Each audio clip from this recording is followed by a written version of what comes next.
So, all right, guys, welcome to the video. I think it's 14th session. So, one more session we are left with. And what's the plan for today? So, today we will see some more commands which will be useful for your day-to-day activities as a Linux admin. Okay, so let me log in first. Today's video is not much longer. It will be small. Some small commands are there. We will discuss them. Okay, so let me give you a scenario. Suppose you are a developer. You wrote some code, some program files you created, and finally you created one bundle or package. So how you will share them to your collaborators or your friends? So normally we share our entire folder or entire directory by zip file. So today we will see about zip file, how we can create zip file, how we can compress them. Those things we are going to see. Okay, so let me create one directory.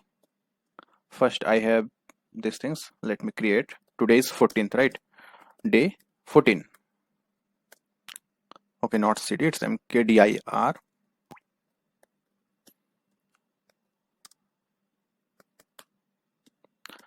So first let me create some directory and files so that I can show you. I'm creating one parent directory, inside that some more directory. Suppose I'm giving the name is d1, d2, d3. So my parent directory is d1, inside that we have d2, inside d2 we have d3, isn't it? Created. Let me create some files under d3, so I can use touch command. The file name, suppose f1, I'm putting f1. One more file I want to create, f2. One more file I want to create, f3. So if I now do tree, it will show the entire directory structure as a tree. Okay, just a minute. Yes, so in this directory, dot means current directory or present directory, we have one folder that is d1. Inside d1 we have d2, inside d2 we have d3, and inside d3 we have three files, f1, f2, f3. This much you got it. Let me clear the screen. So what is the size? I can see by ll, it's around 16 bytes. Okay, so now I want to create the tar file. We never say tar folder. Tar means zip. You can think like in Windows we make zip file. We never say that zip folder. We create the zip from folder, but we say it's zip file. Similarly in Linux, this zip is known as tar. You can select tar file. So how to create? The command is tar. Then I want to create. For create we have option -c. I want to create, and sometimes some files may not be included. There may be some issue. So we normally use -f for forcefully. Okay, -cf. So I can append them at a single hyphen, tar -cf. Then suppose the name I want to give of the tar file. What name I want to give? Suppose my folder dot tar. The extension is tar. Which folder I want to create the zip? The folder name is d1. Okay, sorry, it's d1 only. So the final command is tar -cf my folder dot tar. This is the new name I want to give of the zip file. Then the folder is d1. Press enter. Tar file created. Now if I do ls, you can see this is my tar file. It is like a zip file. This is the way we create zip file in Linux. Some other ways are available, but this is the most common and default, I can say, like very easy way. So now if I do ll, you can see it's around 10240 bytes. Okay, this tar file is. So one more thing I can do, ll-h. Let me see if it's work. Yes. So I am using -h for human readable format. So they converted this into KB. This is around 10 kilobytes, 10 KB. Okay, this is one thing. After tar file created, we normally do compressing, because the tar file, suppose you have 6 GB tar file, so you can compress it to decrease the size. Okay, so how to decrease? The command is, you can use zip. Okay, it's not zip, it's g zip, zip. Then give the tar file name, that was my folder dot tar. If I now press enter, file created. Let me clear the screen. And if I do now ls, you can see there were only my folder.tar. Now we have my folder.tar.zz. It means it is a compressed tar file. Okay. So now if you see the size, if you do ll, you can see it is around 200 bytes. Previously it was 10k. Okay, 10 kilobytes. Now it's only 202 bytes. Now I want to share. How I can share? By any means, like I can send over the mail, or I can share in a pen drive. Suppose in other file I want to move it. I think I have not shown you, or I have not told you how to copy the file or move the file. So for copy, the command is cp. Okay, and for move, the command is mv. So let me show you how to move. Suppose I want to move this folder from this to slash folder. So the command is mv. The file name mv means move this file. Where to move? This is the source, and give here the destination. I want to suppose move into my workspace. Okay, so my workspace, not my workspace, this is my slash folder. And where is my slash folder located? I can give the absolute path. For the absolute path of slash folder, it is only slash. Suppose where was my workspace? Let me cancel this command. Let me check. If I do cd dot dot, I am back one folder. Previously I was in day 14. Currently I am in my home directory. If I do now ls, you can see here I have one folder, that is workspace. I want to move this my tar.zz to this workspace folder. How I can move? Let me go inside workspace 14, sorry, day 14. Now I will do mv my folder. This is the source, and what is the destination? First I want to go back to this. So for that I can use cd slash cd, then space, then dot dot. So I can do this at a single time, that is dot dot, then slash. This slash is for separator. Then I can type workspace. What it means actually, I want to move this file from this current location to where? Go back one step, and there you can find one folder called workspace. There you can move it. Okay, now press enter. Now if you do ls, it is only d1 remaining. Why it's d1? Because this folder we entirely removed. This file removed, not removed, it's moved. It moved means cut and paste. Okay, it's not copy, it's cut and paste. So now let me check. If I directly do here cd dot dot slash workspace, if I now do ls, you can see here the previously created file of the last to last videos, plus I can see here this file. Okay, my tar file moved here, cut and finally paste here. Now I want suppose one of this copy should remain in this folder, that is day 14. So how I can copy? Same thing, same concept, just use the cp command. Cp is for copy. Cp my folder dot tar dot gz, that is the file name. Where to provide? Again, go back one step, then you will reach to day 14. Now if I go back cd dot dot and go inside day 14, again I do ls. Now we can see that file is available there also, and that file also available here. I copied that file. Now let me remove the d1 folder, then we will extract and see. So the command is rm hyphen rf d1. Now if I do ls, only tar file is there, compressed tar file. Now let me clear the screen, and first we should uncompress it, isn't it? So how to uncompress? For compress, what was the command? zip. So for uncompress, we have the command unzip. It's not gunzip, it's g unzip. You can pronounce like gunzip, no issues, but it's g unzip.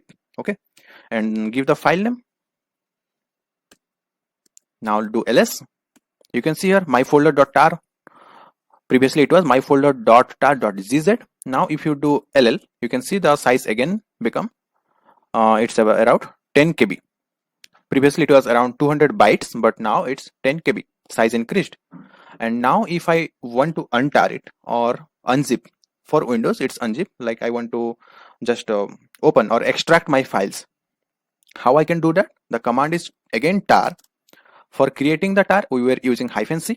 For extracting, we will be using -x. Then forcefully -xf. Okay, tar -xf, and give the tar file name. Press enter. Now if you do ls, you can see here again D1 folder come up. The tar file is as usual available.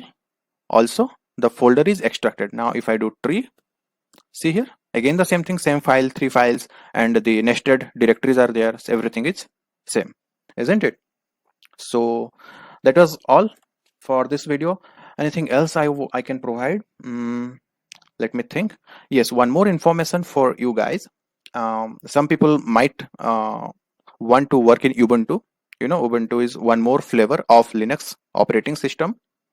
Okay, so 2 days back I downloaded your one Ubuntu ISO file, and yesterday I had installed it in created one virtual machine.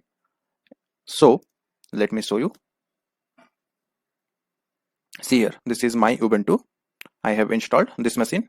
Now let me log out of it. I don't require. So for this concept, we will see later about something this, and let me tell you something about Ubuntu.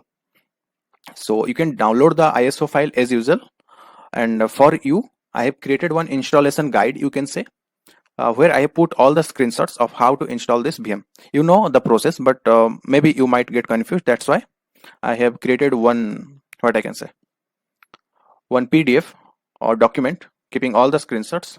So just search my name. From GitHub I have uploaded that. Let me show you where you can find exactly. So this is my GitHub profile. If you now go to repositories, it means some folders I have there. Here you can see one Ubuntu 20 install. If you go there, this is the Ubuntu installation guide by KP. This is the entire PDF of around 9 MB. You can just download it or use from here only. Here I have shown you step by step. Okay, just reload again. You can see step by step how to do the things, or you can download the same Ubuntu ISO file and start practicing. Let me show you how it actually looks like. Let me start, and by the meantime we can see here if the PDF is opened or not. Okay, let me download.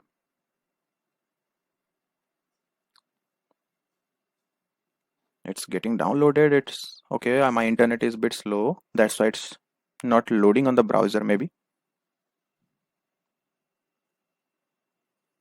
So you can use this, and it's the Ubuntu ISO image is around 2.5 GB or maybe 3 GB. I don't remember actually. So you can go the link Ubuntu 20 download, and here this is the download Ubuntu desktop, the first link. Click on that,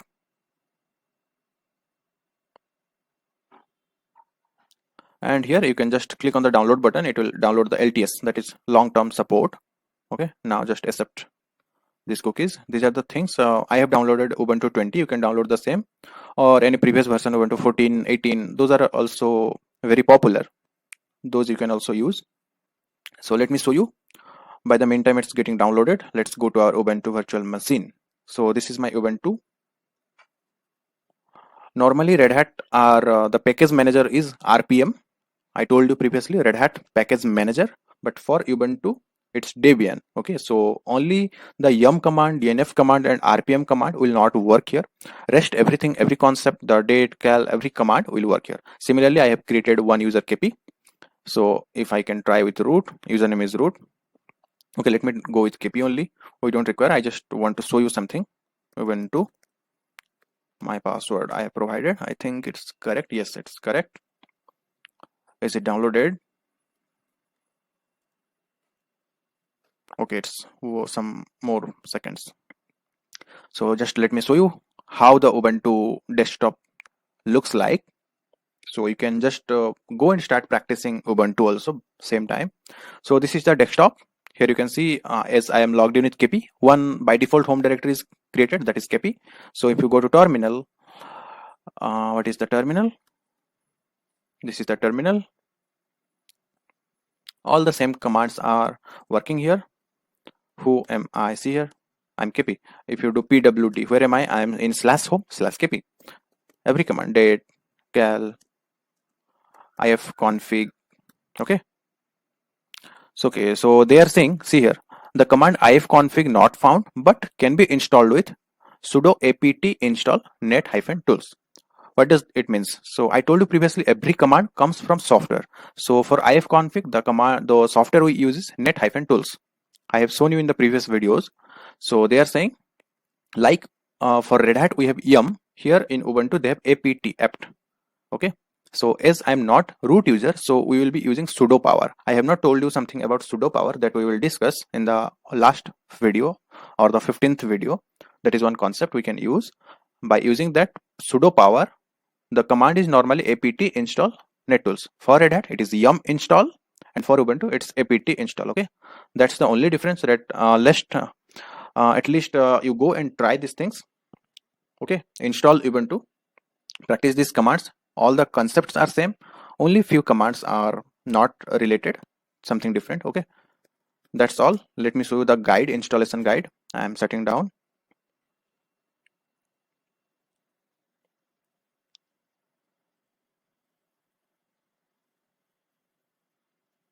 So is it ready? Yes, it's ready. See here, I'm increasing the size. Here you can download from this link. Here I have the Ubuntu ISO I have downloaded, and similarly go to click on new and give any name and location where you want to store. Give the RAM or allocate whatever you want. Then create one virtual disk, press next, dynamically allocate the hard disk, give some size. I have given around 50 GB. Then again go to settings and increase the processor, and what else, increase the video memory till 128 MB. Then attach the ISO file, virtual optical disk, ISO is attached. You can do the same, and you can change the network setting to bridge adapter. Then finally you can just click on start, or you can use this start button to normally start. So you can scale the virtual screen size to 150% as I have shown you, and then just click on install Ubuntu. Then press continue. They will ask some silly things. You can just do normal installation like this and click next, continue. Then finally they will ask, so here you can press continue. Finally they will give for region, you can select your region or time zone, then press continue. Then here they are asking to create one user, just give your name and give your password. Finally the installation process will start and go on, and after around 20 to 30 minutes it may take, depends upon your resources, like if you have 4 GB RAM or 8 GB RAM of your Windows machine. Okay, so finally they are asking restart now. Don't restart here, just you can close from here, or you can just shut down the machine. Okay, here I have told also, just select power off. Okay, and then again go to the setting. The final point here, change the boot order. Here you can see the hard disk should be at the top of priority in boot order. Change that, click on OK, and again start. Finally it will start, it will show something boot logs. Finally this screen comes up, just log in and practice as I have shown you. Okay, so the concept is same, some commands are different. I have given you the approach how you can start. If you don't know any command, type -- help and use Google. Okay, so that's all for this video. Thank you so much guys, thanks for watching. Hope you all are safe and doing well. Practice too much, okay, so you will be comfortable enough with Linux.